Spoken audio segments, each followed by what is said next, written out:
Modern motorcycles are fragile computers. A single sensor fails, and your $20,000 machine strands you on the highway. You cannot fix bad code with a steel wrench. 40 years ago, this was a whole different story. Back then, engineers built real monsters that are still relevant today. Join us as we expose 15 80s cruisers that outlive modern bikes. We break down the exact mechanical reasons these iron dinosaurs refuse to die. I promise you, wait for the final bike. Mechanics despise this over-engineered ghost. It simply will not break. Let us begin. Number 15. The Honda Rebel 250. The journey begins with the ultimate training machine. In 1985, Honda released the Rebel CMX 250C. It looks like a miniature Harley-Davidson. It features a teardrop gas tank, a stepped seat, and spoked wheels. Dealerships sold thousands of them to beginner riders. Those beginners abused them. They dumped the clutch, ground the gears, and dropped the bikes in parking lots. The Rebel survived all of it. The secret to its immortality lies in the engine architecture. Honda utilized a 234cc air-cooled parallel twin engine. This engine features an incredibly low compression ratio. Low compression means the internal explosions push against the aluminum pistons with less force.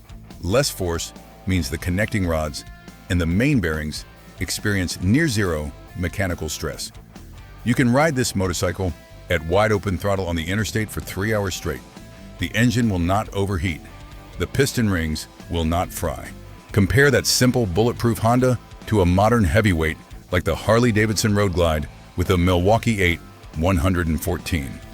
While the Harley is a masterpiece on paper, it is a thermal nightmare in the real world. To keep that massive 114 cubic inch engine from melting, Harley's EITMS literally kills the spark to the rear cylinder just to keep the heat from frying the rider's legs.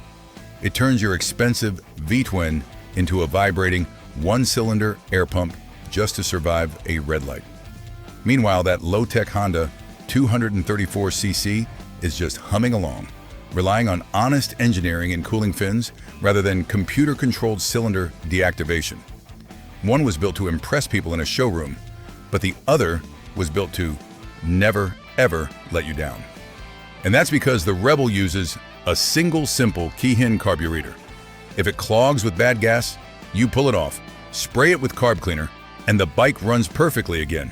You cannot kill this engine. Buying this bike is like playing the perfect opening in a chess match. It is methodical, safe, and it guarantees you win the long game of motorcycle ownership. The only reason these bikes die is physical rust from sitting in a swamp. Keep oil in the crankcase, and the Rebel outlives your grandchildren.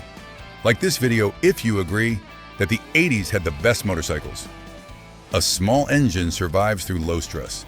But what happens when you introduce liquid cooling to a middleweight V-twin? The next machine defies the passage of time. Number 14. The Kawasaki Vulcan 750. In 1985, Kawasaki wanted to compete with the dominant American V-twins. They released the Vulcan V N750. It looked like a standard cruiser featuring stepped seats and buckhorn handlebars. But underneath the traditional styling, Kawasaki hid a technological powerhouse that made American iron look ancient. Kawasaki engineered a liquid-cooled, double overhead cam, 4-valve per cylinder V-twin. In the 80s, this was spaceship technology for a cruiser. The liquid cooling jacket surrounds the engine cylinders.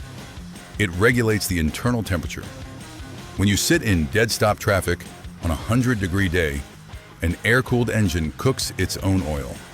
The Vulcan kicks on an electric fan, circulates the coolant, and maintains perfect operating temperature. This consistent heat management prevents the aluminum cylinder heads from warping. It prevents the head gaskets from blowing out. Furthermore, Kawasaki utilized a shaft drive system instead of a high-maintenance chain. You change the gear oil in the rear hub once a year. You never scrub a dirty chain. You never adjust chain tension. The Vulcan 750 proved so reliable that Kawasaki continued building the exact same motorcycle completely unchanged for 22 years. They finally stopped production in 2006 because the tooling wore out. You can find 1986 models running today with 80,000 miles on the original piston rings. Liquid cooling preserves engine life. But what if you strip away the radiators, the water pumps, and half the engine block? The next machine proves that simplicity is the ultimate form of durability. Number 13. The Suzuki Savage 650. Motorcycles possess moving parts. Every moving part represents a potential point of failure. Suzuki engineers understood this concept in 1986. They decided to build a cruiser with the absolute minimum number of moving parts possible. They created the Suzuki Savage LS 650. It is a rolling lesson in mechanical minimalism. The Savage utilizes a massive 652cc air-cooled single-cylinder engine. It has one massive piston the size of a paint can. It has one spark plug. It has one carburetor. It utilizes a simple belt drive instead of a chain or a complex shaft. The entire motorcycle weighs a mere 380 pounds. Because the engine utilizes a single cylinder, the power delivery is a rhythmic, low RPM thump. The engine does not rev high enough to destroy its internal bearings. The massive cooling fins cast into the cylinder head pull heat away from the combustion chamber. The single carburetor is dead simple to tune. There are no carburetors to synchronize. There are no complex cooling hoses to leak. If the bike refuses to start, you check the single spark plug and the single fuel line. You fix the problem in 10 minutes with a basic screwdriver. The Savage is a tractor disguised as a motorcycle. It requires zero pampering. You change the thick oil, check the rubber belt tension, and ride it across the country. Simplicity guarantees survival. But Japanese manufacturers wanted to build complex, premium V-twins. The next machine started a massive cruiser war and survived the fallout. Number 12, the Yamaha Virago 750. In 1981, Yamaha dropped a bomb on the motorcycle industry. They released the Virago XV 750. It was the first Japanese cruiser to feature a traditional V-twin engine. Harley-Davidson panicked. The Virago looked incredible, featuring a monoshock rear suspension and a stressed member engine design that eliminated the heavy steel frame down tubes. The Virago possesses one famous flaw. The electric starter design utilizes a complex system of gears and clips that sounds like a bucket of rocks tumbling in a blender when you push the button. The starter grinds. It shrieks. It sounds broken. But once the engine fires, you experience mechanical immortality. The 75-degree V-twin engine is overbuilt. Yamaha utilized incredibly thick aluminum engine cases. The shaft drive system is indestructible. The air-cooled cylinders feature massive fins that shed heat fast. The short stroke of the engine allows it to rev smoothly without vibrating the chassis to pieces. The Virago engine block acts as a structural piece of the motorcycle. This design choice forces the engine casings to be cast thicker and stronger than a standard engine. The result is a bottom end that simply refuses to crack or leak. If you learn to ignore the awful noise of the starter motor, the Virago 750 will carry you for decades. Are you riding a modern bike that spends more time in the shop than on the road? Hit the subscribe button right now. Join the garage and learn the truth about mechanical longevity. We have 11 more survivors to cover. Number 11, the Honda Magna V45. Cruisers are traditionally slow. They focus on low-end torque and relaxed highway cruising. Honda hated that stereotype. In 1982, Honda decided to build a cruiser that could humiliate a Chevrolet Corvette at a stoplight. They created the Magna V45. It was the birth of the muscle cruiser.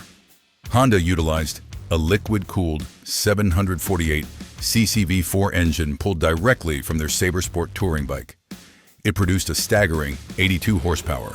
It screamed to an unheard-of 10,000 RPM redline. Early models suffered from soft camshafts that pitted and wore out prematurely. Honda recognized the error. They updated the oiling system and the metallurgy of the cams. Once Honda fixed that single flaw, the V4 engine became bulletproof. The Magna features a complex layout. 4 carburetors sit buried in the center of the V engine block. A shaft drive transfers the massive power to the rear wheel. The reliability comes from the liquid-cooled V4 architecture. The engine runs incredibly smooth, generating almost zero primary vibration. Vibration destroys frames, loosens bolts, and cracks welds. The Magna isolates the rider from fatigue and protects its own chassis through perfect primary balance. The 6-speed overdrive transmission lowers the highway RPMs, saving fuel and reducing wear on the pistons.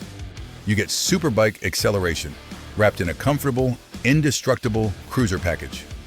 V4 engines produce massive power, but what if you cut a superbike engine entirely in half? The next machine proves that strange engineering creates absolute durability. Number 10. The Kawasaki 454 LTD. In the mid-80s, Kawasaki wanted a fast, lightweight cruiser to compete in the entry-level market. Instead of designing a brand new engine from scratch, they looked at their legendary Ninja 900 sport bike. They took that liquid-cooled inline-4 engine, cut it cleanly in half, and created the Kawasaki 454 LTD. This parallel twin cruiser is a sleeper. It produces 50 horsepower from a tiny 454cc displacement. Because the engine shares its internal DNA with the Ninja Superbike, it features double overhead cams, 4 valves per cylinder, and liquid cooling. The bottom end of the engine features massive bearings designed to handle the stress of a 900cc superbike. When you subject those massive bearings to the power of a 400cc engine, they experience zero stress. They last forever. Kawasaki equipped the 454 LTD with a 𝐏𝐄𝐑 belt drive. This was the first Japanese motorcycle to utilize a belt instead of a chain. The belt drive requires zero lubrication. It absorbs the harsh shock of aggressive gear shifts, protecting the transmission gears from snapping. The engine revs high, delivers a massive punch of top-end power, and refuses to quit. It is a sport bike engine hiding inside a relaxed, stepped seat cruiser chassis. Sport bike engines hide in strange places. The next machine disguises an entire inline-4 platform behind classic teardrop styling. Number 9. The Yamaha Maxim X J700. Yamaha loved the inline-4 engine. It offered smooth power, high revs, and bulletproof reliability. But American buyers wanted cruisers. In 1985, Yamaha compromised. They took their proven XJ Series inline-4 engine and wrapped it in a stunning cruiser chassis. They birthed the Yamaha Maxim XJ700. This motorcycle confuses traditionalists. It features a teardrop gas tank, swept-back handlebars, and a low seat. But peering out from under the gas tank are 4 massive chrome exhaust headers. The air-cooled inline-4 engine produces 86 horsepower. The Maxim outlives modern bikes due to its bulletproof transmission and shaft drive system. The engine utilizes a primary chain to transfer power from the crankshaft to the transmission, absorbing harsh driveline shock. The air cooling system relies on massive exposed cylinder fins. Because the engine spans the width of the motorcycle, every single cylinder receives equal airflow from the wind. This prevents the center cylinders from overheating. The Maxim features 4 Mikuni carburetors that deliver crisp, immediate throttle response. It lacks the low-end rumble of a V-twin, but it replaces it with a turbine smooth surge of power that pulls relentlessly to the red line. The engine internals are forged from dense steel. They do not break. Inline-4 engines offer smooth power, but the V-twin remains the king of the cruiser aesthetic. The next Honda perfected the middleweight formula. Number 8. The Honda Shadow V T500C. Honda recognized that not every rider wanted a massive, heavy highway touring machine. The city commuter needed a nimble, narrow, and reliable V-twin. In 1983, Honda delivered the Shadow V T500C. It is the ultimate indestructible middleweight. The engineering behind the VT500C is brilliant. It utilizes a liquid-cooled 3-valve per cylinder, 52-degree V-twin engine. Honda added an innovative offset dual-pin crankshaft. Traditional V-twins share a single crankpin, which causes massive vibration. By offsetting the pins, Honda achieved perfect primary balance. The engine runs smooth as glass, eliminating the destructive vibrations that plague older cruisers. Honda paired this brilliant engine with a 6-speed transmission and an enclosed shaft drive. The 6th gear acts as a true overdrive. When you ride the VT500C on the highway, the engine drops to a low, relaxed RPM. This reduces internal friction, lowers the engine heat, and preserves the life of the piston rings. The liquid cooling jacket features a slim radiator tucked neatly between the front frame down tubes. The engine cases are cast thick. The bike feels substantial. You can leave this motorcycle sitting under a tarp for 5 years, drain the bad gas, charge the battery, and ride it to work the next morning. If you own a reliable 80s cruiser, hit that like button. Tell us your odometer reading in the comments below. Let us expose the machine built to cheat the government. Number 7. The Suzuki Intruder 700. In 1983, the United States government stepped in to execute a massive corporate rescue mission. Harley-Davidson was crying poverty and begging the politicians for a federal bailout. They were bleeding cash, building inferior, oil-leaking machines, and completely losing the global sales war against vastly superior Japanese engineering. To protect Harley-Davidson from total bankruptcy, the government placed a massive 45% import tariff on all foreign motorcycles over 700cc. They intended to completely crush the Japanese middleweight cruiser market and force Americans to buy domestic iron. The Japanese manufacturers did not surrender to the politicians. They scrambled to beat the tariff with pure, calculated genius. Suzuki responded with a masterclass in spiteful design. They looked at the restrictive new laws, laughed out loud, and released the Intruder VS 700 in 1986. Instead of abandoning the highly lucrative American market, Suzuki engineers simply sleeved down their existing 750 engine to exactly 699cc. They dodged the tax penalty by a single microscopic cubic centimeter. But they did not build a cheap, underpowered compromise just to appease the lawmakers. They built a chopper-inspired masterpiece that completely humiliated the domestic competition.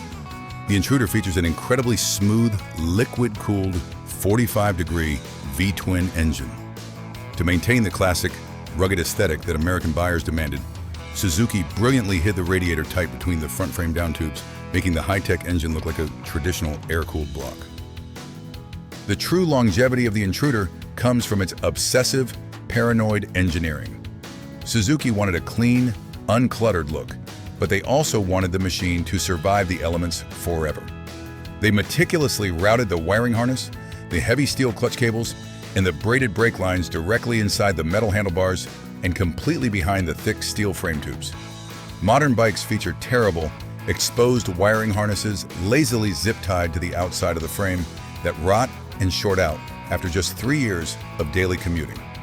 The Intruder protects its own nervous system by burying it deep inside a protective steel vault. Beating the tariff was a brilliant, cutthroat business move by the Japanese.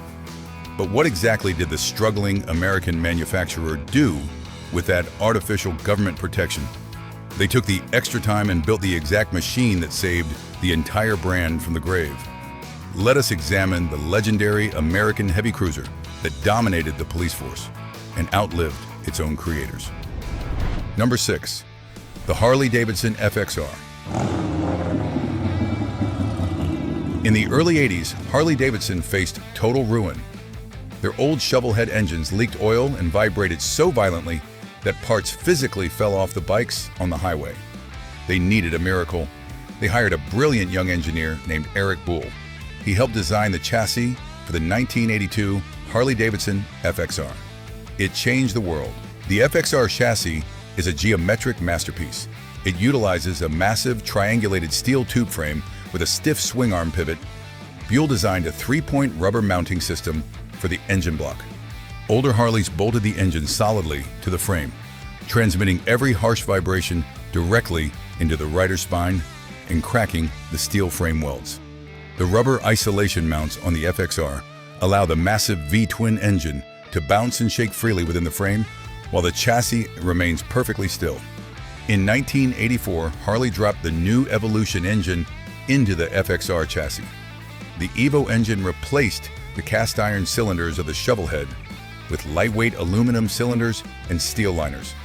They redesigned the cylinder heads to burn fuel cleaner. They fixed the oil leaks. The combination of the rigid FXR frame, the rubber isolation mounts, And the reliable Evolution engine created an American cruiser that handled like a sport bike and ran forever. Police departments bought them. Outlaw motorcycle clubs hoarded them. The FXR outlives modern Harleys because it lacks complex liquid cooling electronics and relies on pure, overbuilt mechanical geometry. The FXR dominated the American highways, but the police departments demanded raw, unadulterated speed.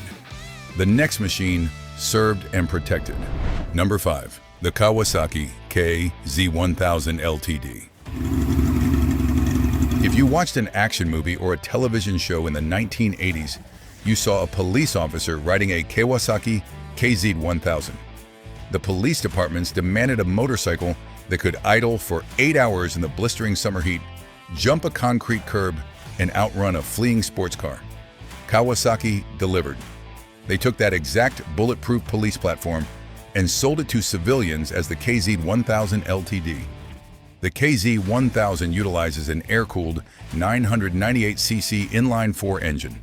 It produces 90 horsepower. The block is forged from massive, heavy aluminum. The crankshaft spins on premium roller bearings instead of standard plain bearings. Roller bearings handle extreme oil starvation and high RPM loads without melting. The engine uses massive direct actuation camshafts that rarely require valve clearance adjustments. The LTD cruiser variant features stepped seating, pullback handlebars, and a teardrop tank. The thick, heavy steel cradle frame wraps around the massive engine block, providing incredible rigidity.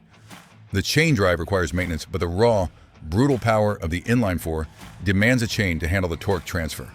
You cannot kill a KZ1000. It survives high-speed pursuits. It survives terrible maintenance. It survives the decades. The engine cases are so thick they act as natural heat sinks, pulling the thermal load away from the combustion chambers. Massive inline-4 engines deliver brute force, but strange engineering creates cult classics. The next machine started life as an ugly duckling and evolved into a legend. Number 4. The Honda CX500 Custom. In the late 70s, Honda released the original CX500. The motorcycle press mocked it. They called it the plastic maggot due to its bizarre front fairing and strange engine layout. Honda stripped the ugly plastic off, added a teardrop tank, pulled the handlebars back, and released the CX500 Custom in the early 80s. The ugly duckling became an indestructible cruiser. The CX500 utilizes a liquid-cooled transverse 80-degree V-twin engine. Unlike a traditional cruiser, where the cylinders face front to back, the CX cylinders poke out sideways into the wind, much like a Moto Guzzi. This transverse mounting provides perfect air cooling across the cylinder heads, supplementing the liquid cooling radiator. The engine block is a mechanical fortress. Honda engineers designed the engine case and the transmission case as a single unified casting. This eliminates fragile mating surfaces and gasket leaks. The crankshaft spins longitudinally, sending power directly into a bulletproof shaft drive. The pushrod valve train is simple, robust, and easy to adjust. The CX500 earned a reputation as a high-mileage courier bike in London. Couriers rode them through rain, sleet, and snow for hundreds of thousands of miles without a single engine rebuild. The water pump sits at the back of the engine block, driven directly by the camshaft. The design is elegant, bizarre, and entirely indestructible. Bizarre engines create legends, but raw, terrifying horsepower creates myths. The next machine bent frames and melted tires. Number 3. The Yamaha V-Max 1200. In 1985, Yamaha designers sat in a room and decided to build a motorcycle entirely focused on the American quarter-mile drag strip. They ignored handling. They ignored braking. They focused solely on brute force. They unleashed the Yamaha V-Max 1200. It terrified the public. The V-Max utilizes a massive liquid-cooled 1,198 cc V4 engine. It pumps out a staggering 145 horsepower. That number remains impressive today. In 1985, it was absolute insanity. The secret to its legendary power and longevity is a mechanical system called V-Boost. At low RPMs, the engine operates normally. When the tachometer hits 6,000 RPMs, a servo motor opens butterfly valves in the intake manifold. This links the carburetors together. Suddenly, each cylinder receives fuel and air from 2 carburetors instead of 1. The intake roar deafens the rider. The rear tire spins. The heavy steel frame physically flexes and wobbles under the immense torque. The V-Max outlives modern bikes because the engine block is built like a bank vault. To handle the violent V-boost power surge, Yamaha forged massive connecting rods and thick piston crowns. The shaft drive features massive steel gears designed to handle drag strip launches. The motorcycle handles poorly in corners, but the engine block is a piece of industrial art. It refuses to crack, seize, or die. Drag strip monsters deliver thrills. But traditional cruising requires a different heartbeat. The American icon defined the 80s. Number 2. The Harley-Davidson Heritage Softail. Harley-Davidson faced a massive problem in the 80s. Buyers wanted the rigid, hardtail look of a vintage chopper, but they demanded the comfort of a modern suspension. In 1984, Harley purchased a patented frame design from an independent engineer. They released the Softail chassis and shortly after, the Heritage Softail. The Softail frame hides the rear shock absorbers underneath the transmission block. The swing arm mimics the lines of a rigid vintage frame. It looks like a motorcycle from 1940, but it rides over puddles without shattering the rider's spine. Harley dropped the brand new Evolution engine into this chassis. The Evo engine is a masterpiece of simplicity. It is an air-cooled 1,340 cc twin. It utilizes a single camshaft located in the engine block, operating long steel pushrods. The engine features only 2 valves per cylinder. The aluminum cylinder heads dissipate heat efficiently. The Evolution engine saved Harley-Davidson from bankruptcy because it finally solved the chronic oil leak issues of the previous generations. They utilized modern gasket materials and computer-aided machining to ensure the engine cases mated perfectly flat. An Evolution Softail requires basic oil changes and occasional primary chain adjustments. It lacks water pumps, radiators, and complex electronics.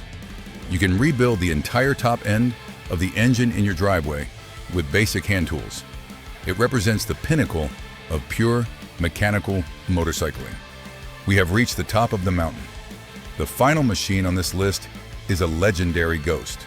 It puts modern engineering to absolute shame. Number 1. The Honda Shadow 1100.